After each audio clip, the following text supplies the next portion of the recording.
Inès de la Fressange doit une nouvelle fois faire face au deuil après avoir perdu son mari en 2006. Cette fois-ci, est un autre homme important dans sa vie qui s'est éteint comme on l'a appris ce mercredi 27 août dans les carnets du jour du Figaro. La femme d'affaires n'a pas encore réagi à cette douloureuse perte survenue il y a quelques jours en Argentine. Inès de la Fressange est en deuil. Le mannequin a perdu son père, l'avocat d'affaires international, André de Seignard de la Fressange. Est dans les carnets du jour du Figaro que la nouvelle a été annoncée ce mercredi 28 août. Lita de la Fressange, son épouse, Emmanuel et Annabelli de la Fressange, Inès de la Fressange et Denis Oliven, Yvan et Cathy de la Fressange, ses enfants, India et Vito de la Fressange, Nain et Violette d'Urso, Evan de la Fressange, ses petits-enfants, ainsi que Salomé Ouimil et Orphée, ses petits-neveux, ont la tristesse de faire part de la disparition, le 25 août 2024, à Cordoba, Argentine, de André de la Fressange dans sa 93e année, a-t-on pu le lire. La famille de la Fressange a indiqué que les obsèques seront célébrées dans l'intimité familiale, à Villa Allende, Argentine. Le père de la mannequin et femme d'affaires était issu des seigneurs de la Fressange, originaire du Velay depuis le XVIIe siècle.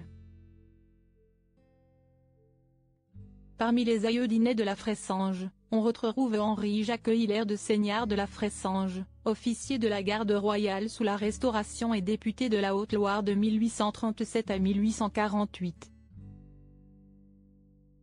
Dans la famille de la Fressange, on retrouve également d'autres illustres personnages comme Hubert de la Fressange, l'oncle de la mannequin, mort pour la France en 1944 alors qu'il participait à la libération d'Anglemont dans les rangs du 1er régiment de marche de Spahis marocain de la 2e division blindée. Inès de la Fressange n'a pas encore communiqué au sujet de la disparition de son père.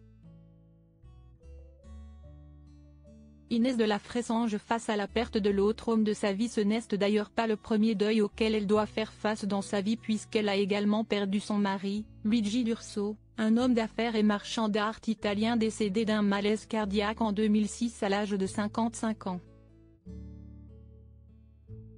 Ils s'étaient mariés en 1990 et ont eu ensemble 2 filles, Nain Marie, née en février 1994 et Violette Marie, en août 1999.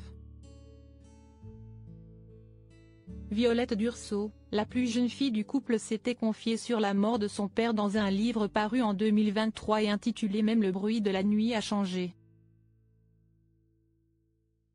Outre le malaise cardiaque de son père, la jeune femme avait évoqué avec transparence les excès de celui-ci, notamment concernant sa consommation de drogue et d'alcool. Au journal du dimanche, elle avait déclaré en mars 2023, que son deuil a duré 11 ans après avoir perdu son père alors qu'elle n'avait que 6.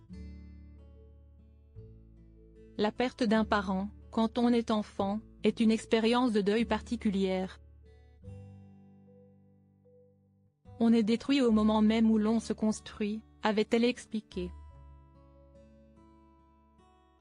Et de revenir sur le fait que son père avait lui aussi connu le deuil puisqu'il avait perdu sa mère à l'âge de 9 ans dans un accident de voiture.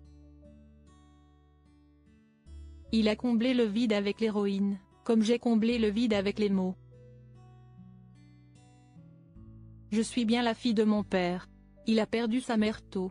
Il me semblait que la personne qui aurait pu le mieux me comprendre au monde était lui, avait conclu Violette auprès de nos confrères.